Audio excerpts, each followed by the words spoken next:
What is this amazing stuff? And why do they call it a grain? Kefir grains are living organisms whose origins are a bit of a mystery. As the story goes, inhabitants of the Caucasus Mountains in Western Asia discovered these grains. They were treated like precious stones. अस्सलामुअलैकुम, this is doctor मास। मेरी पूरी कोशिश होती है कि मैं अपनी videos के ज़रिए आप लोगों को वैल्यू प्रोवाइड कर सकूं और जो 5 से 6 मिनट आपने मेरी वीडियो देखने में इन्वेस्ट किए हैं वो आपका बेस्ट इन्वेस्टेड टाइम हो, जिसके ज़रिए आपकी ज़िंदगी में या आपके घर वालों की ज़िंदगी में कोई पॉजिटिव चेंज आ सके। तो इस वीडियो में भी हम एक ऐसे ख़ास फूड प्रोडक्ट के बारे में बात करेंगे जो कि सालों से या अगर यूँ कहें कि सदियों से इस्तेमाल होता आ रहा है अपने न्यूट्रिशनल बेनिफिट्स की वजह से, लेकिन आजकल इसका इस्तेमाल काफ़ी कम हो चुका है, काफ़ी कम लोग इसका इस्तेमाल कर रहे हैं। तो इस खास प्रोडक्ट का नाम कफ़ीर है। इसको हम कफ़ीर भी कह सकते हैं और कीफर भी कह सकते हैं, ये दोनों ही प्रोनाउंसिएशन बिल्कुल ठीक है। कफ़ीर बेसिकली तुर्किश लैंग्वेज का एक वर्ड है जिसका मतलब है लॉन्ग लाइफ। अब आप इसके नाम से ही अंदाज़ा लगा सकते हैं कि ये हमारी सेहत के लिए कितना ज़्यादा फ़ायदेमंद होगा कि इसका नाम लॉन्ग लाइफ यानी लंबी ज़िंदगी रखा गया है। और कफ़ीर के बारे में काफ़ी इंटरेस्टिंग स्टोरीज या लेजेंड भी मशहूर है जो कि इस वीडियो के आखिर में डिस्कस करेंगे, लेकिन पहले हम ये जान लेते हैं कि कफ़ीर एक्चुअली है क्या और इसके हमारे सेहत के लिए क्या क्या फवायद है। तो कफ़ीर बेसिकली डेयरी प्रोडक्ट है, यानी दूध से बनने वाला एक प्रोडक्ट है। जिस तरीके से दही दूध की फर्मेंटेशन से बनती है, उसी तरह कफ़ीर भी दूध को फर्मेंट करके बनाया जाता है। दही और कफ़ीर काफी सिमिलर हैं, लेकिन काफी डिफरेंट भी हैं अपने हेल्थ बेनिफिट्स को लेकर। तो अगर हम कफ़ीर बनाने की बात करें तो कफ़ीर बनाने के लिए आपके पास कफ़ीर ग्रेन्स होने चाहिए। अब ये कफ़ीर ग्रेन्स एक्चुअली में ग्रेन्स नहीं है, बल्कि सिंपली माइक्रोब्स हैं, यानी गुड बैक्टीरिया एंड यीस्ट है। तो ये कफ़ीर ग्रेन्स या कफ़ीर कल्चर आपको मार्केट से मिल जाएगा, जो आपने फिर दूध को उबाल के उसको रूम टेम्परेचर पे लाने के बाद उसमें ऐड करना है। उसके बाद आपने इस मिक्सचर को छोड़ देना है ओवरनाइट फर्मेंटेशन के लिए। जितने ज्यादा टाइम के लिए आप इसको छोड़ेंगे उतना ज्यादा ही फर्मेंटेशन होगी और उतना ज्यादा ही लैक्टिक एसिड की फॉर्मेशन होगी, जिसकी वजह से इसका टेस्ट सोर होता चला जाएगा। अब ये आपके ऊपर है कि आप कितना इसको फर्मेंट करना चाहें, अपने टेस्ट के हिसाब से या अपनी ज़रूरत के हिसाब से। उसके बाद आप इस मिक्सचर को एक कपड़े पे या एक छन्नी के ऊपर डाल के इसमें से कफ़ीर ग्रेन्स को अलग कर सकते हैं, जो कि फिर से कफ़ीर के नए बैच को बनाने के लिए इस्तेमाल हो सकता है। तो कफ़ीर क्या है और इसको कैसे बनाया जाता है ये तो आप जान चुके हैं। अब बात करते हैं कि इसके हमारे हेल्थ पे क्या इफेक्ट्स होता है। सबसे पहला फायदा तो कफ़ीर का ये है कि क्योंकि वो डेयरी प्रोडक्ट है तो उसके अंदर कैल्शियम मौजूद होता है। इसके अलावा उसमें विटामिन K2 भी मौजूद होता है और ये दोनों मिलके हमारी बोन्स को मजबूत बनाने के लिए, हमारी बोन हेल्थ के लिए बहुत ही ज्यादा इंपॉर्टेंट है। आपको पता है कि हमारी बोन्स की मिनरलाइजेशन के लिए कैल्शियम बहुत ज्यादा इंपॉर्टेंट है, लेकिन कैल्शियम को बोन से ब्लड में ट्रांसपोर्ट करने के लिए विटामिन K2 का बहुत ही ज्यादा इंपॉर्टेंट रोल है। और कफ़ीर के अंदर कैल्शियम के साथ विटामिन K2 भी मौजूद होता है, यानी आपकी बोन्स के लिए बहुत ही ज्यादा मुफीद है। दूसरा बहुत बड़ा फायदा या प्लस पॉइंट कफ़ीर का यह है कि कफ़ीर में मौजूद माइक्रोब्स लैक्टोज को डाइजेस्ट कर देते हैं, उसको ब्रेक डाउन कर देते हैं।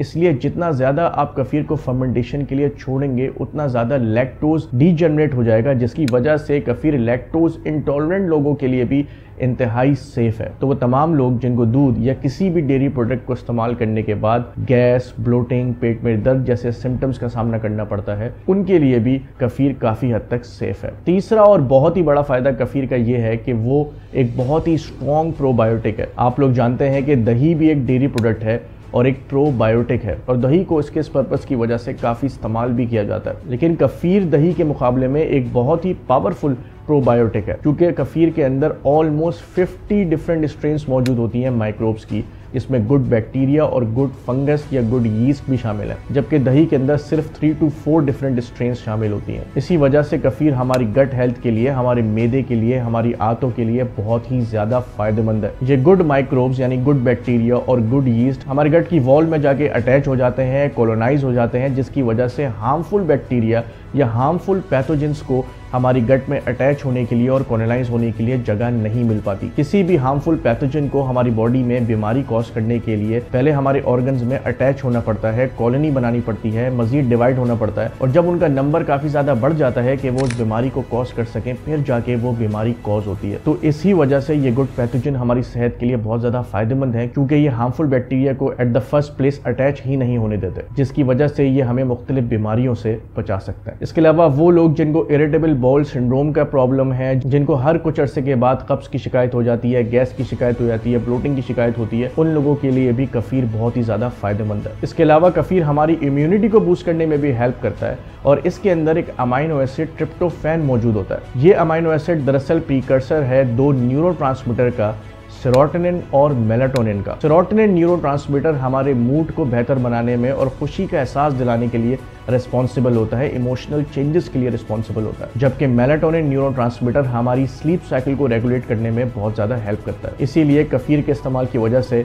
आपके स्ट्रेस लेवल्स में भी कमी आ सकती है और आपको पुरसकून नींद हासिल करने में भी कफीर बहुत ज़्यादा हेल्प कर सकता है अगर आप सोने से कुछ टाइम पहले कफीर को स्मॉल अमाउंट में या हाफ अ ग्लास कंज्यूम कर ले तो जैसा इस वीडियो के शुरू में मैंने आपको बताया था कि कफीर के बारे में काफ़ी ज़्यादा स्टोरीज भी मशहूर हैं, काफ़ी लेजेंड भी मशहूर है, जो काफ़ी ज़्यादा इंटरेस्टिंग है और आपको सुनने में मज़ा आएगा। और इन स्टोरीज को सुन के आपको और भी ज़्यादा अंदाज़ा होगा कि कफीर हमारी हेल्थ के लिए कितना ज़्यादा फायदेमंद है या इसकी कितनी ज़्यादा वैल्यू है। तो कफीर ग्रेन्स, क्योंकि दरअसल में कफीर कल्चर होते हैं, यानी ये simply different strains of microbes होते हैं, असल में कोई दाने नहीं होते जिनको हम उगा सके फलों की तरह या सब्जियों की तरह। तो सवाल ये पैदा हुआ कि पहली दफ़ा ये कफीर ग्रेन्स कैसे आए, क्योंकि जब भी आपको मजीद कफीर ग्रेन्स बनाने होते हैं तो पुराने कफीर ग्रेन्स को ही इस्तेमाल करके आप कफीर या मजीद कफीर ग्रेन्स बनाते हैं। तो ये पहली दफा कफीर ग्रेन्स कैसे आए या किसने बनाए? तो according to the legend kefir grains का इस्तेमाल कॉकेशियन लोग किया करते थे। अब वैसे तो हर वाइट को कॉकेशियन ही क्लासिफाई किया जाता है आजकल, लेकिन यहाँ बात हो रही है रियल कॉकेशियंस की, यानी कि वो लोग जो कॉकेसस माउंटेन रेंजेस के सराउंडिंग में रहते थे या वो इलाके जहाँ पर ये कॉकेसस माउंटेन्स मौजूद थे। तो इन मुल्कों में जहाँ पे ये कफीर ग्रेन्स इनिशियली पाए गए, इनमें जॉर्जिया, आर्मेनिया, रशिया, तुर्की और ईरान जैसे मुल्क शामिल हैं। कहा जाता है कि कफीर ग्रेन्स का इस्तेमाल काफी अरसे तक सिर्फ इन्हीं कौम के लोगों ने किया और उन्होंने दूसरी किसी कौम को इसके बारे में पता लगने नहीं दिया। और उसकी वजह यह थी कि इन लोगों के लिए कफीर ग्रेन्स बहुत ही ज्यादा कीमती, बहुत ही ज्यादा इंपॉर्टेंट था। ये लोग बिल्कुल सोने जवाहरात की तरह कफीर ग्रेन्स को माना करते थे और उनको बहुत वैल्यू दिया करते थे और यहाँ तक कि ये एक जनरेशन से दूसरी जनरेशन विरासत के तौर पर भी ट्रांसफर हुआ करता था, इतनी ज्यादा इसकी इंपॉर्टेंस थी। और जैसा कि इसके नाम से जाहिर है, जिसका तुर्किश लैंग्वेज में मतलब लंबी जिंदगी है, तो ये लोग दरअसल इस बात को माना करते थे कि उनकी लंबी उम्र का जो असल राज है वो कफीर ग्रेन्स है। इस खित्ते के लोग काफी सेहतमंद, काफी फिट होते थे और लंबी उम्र पाते थे और उनका मानना यही था कि इसका मेन रीजन दरअसल कफीर ग्रेन्स है। इसीलिए इन कफीर ग्रेन्स को वो लोग बिल्कुल सोने जवाहरात की तरह इंपॉर्टेंट और कीमती माना करते थे। ना सिर्फ अपनी रेगुलर डाइट के तौर पे बल्कि बीमारों में मेडिसिन के तौर पे भी कफीर को काफी अरसे तक इस्तेमाल किया जाता रहा। और सिर्फ यही नहीं बल्कि कफीर की इंपॉर्टेंस इसलिए भी बहुत ज्यादा थी क्योंकि वो लोग इसको होली फूड प्रोडक्ट माना करते थे। उन लोग का मानना यह था कि कफीर डिसेंड हुआ है आसमान से,